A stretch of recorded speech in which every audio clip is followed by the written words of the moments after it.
নমস্কাৰ।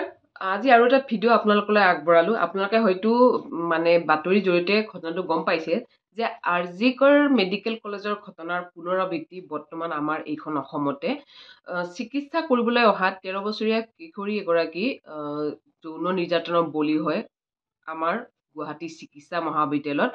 খুদ আমাৰ GMCH হস্পিটেলতে চাফাই কৰ্মীৰ হাতৰ পৰা এজনী ছোৱালী ধৰ্ষিত হয়। এতিয়া কথাটো হৈছে কি যে আমাৰ সুৰক্ষা ক'ত? আমি কিমান সুৰক্ষিত আমাৰ চিকিৎসালয়সমূহত? চৰকাৰে বহুত ধৰণৰ কথা কৈ থাকে। চৰকাৰে মহিলা সবলীকৰণৰ কথা কৈ থাকে। চৰকাৰে নাৰী সুৰক্ষা দিয়াৰ কথা কৈ থাকে। ক'ত কিমান চৰকাৰে নাৰীক সুৰক্ষা দিলে?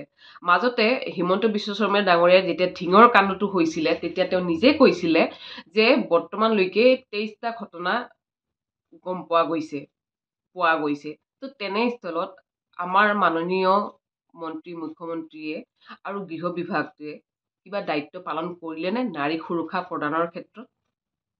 FIR অনুসৰি যে মাতৃয়ে সেই সময়ত সেই ভুক্তভোগী কিশোৰীৰ মাতৃয়ে ঔষধ আনিবলৈ গৈছিল বাহিৰত, আৰু তাত নিয়োজিত থকা চাফাই কৰ্মী এজনীয়ে সেই ভুক্তভোগী কিশোৰীগৰাকীক ৱাছৰুমলৈ লৈ গৈছিল, আৰু য'ত নেকি অলৰেডি আব্দুল ৰছিদ নামৰ এজন চাফাই কৰ্মী সেই ৱাছৰুমত সোমাই আছিলে। তাৰপিছত কি কৰিলে, এই চাফাই কৰ্মীগৰাকীয়ে ভুক্তভোগী কিশোৰীগৰাকীক সেই ৱাছৰুমলৈ সোমাই দিয়াৰ পিছত বাহিৰৰ পৰা দৰ্জাখন লক কৰি দিয়ে, আৰু সেই আব্দুল ৰছিদ নামৰ কামনাৰ বলি হ'বলগীয়া হয় এই 13 বছৰীয়া কিশোৰীগৰাকী।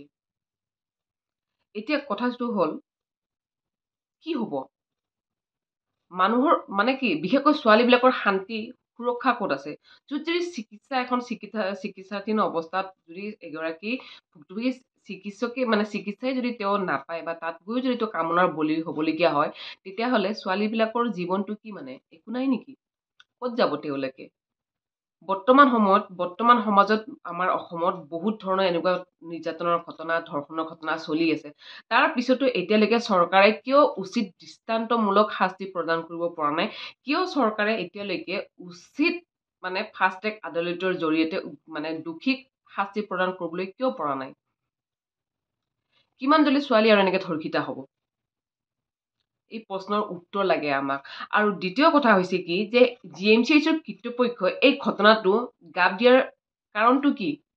কিয় তেওঁলোকে এই ঘটনাটো গাপ দিব বিচাৰিছিলে? তেওঁলোকেতো জানিছিলে এখন গুৱাহাটীৰ এখন মাজমজিয়াত উন্নত এখন মহাবিদ্যালয়, তেনে স্থলত তাতো CCTV হওক, ফুটেজ হওক, কিবা চবখিনি আছে। তেনে স্থলত GMCHৰ কৰ্তৃপক্ষই কিয় মৌনতা অৱলম্বন কৰিছিলে? তাৰ উচিত আমাক প্ৰত্যুত্তৰ বিচাৰিছো। উচিত আমাক লাগে, তেখেতসকলে উত্তৰ দিয়ক। আৰু মাননীয় মুখ্যমন্ত্ৰী হিমন্ত বিশ্ব শৰ্মা ডাঙৰীয়াক মই অনুৰোধ কৰো যে সেই GMCHৰ কৰ্তৃপক্ষ বিষয়ববীয়াসকল যিমান আছে তেওঁলোকক বৰ্খাস্ত কৰক আৰু দোষীক কঠোৰ শাস্তি প্ৰদান কৰক, যাতে এনেকুৱা ঘটনা, এনেকুৱা জঘন্য ঘটনা কেতিয়াও আৰু কোনো কাৰণতে আৰু হ'বলৈ নাপায়। তাৰ কাৰণে এই ভিডিঅ'টো বনালো। নমস্কাৰ।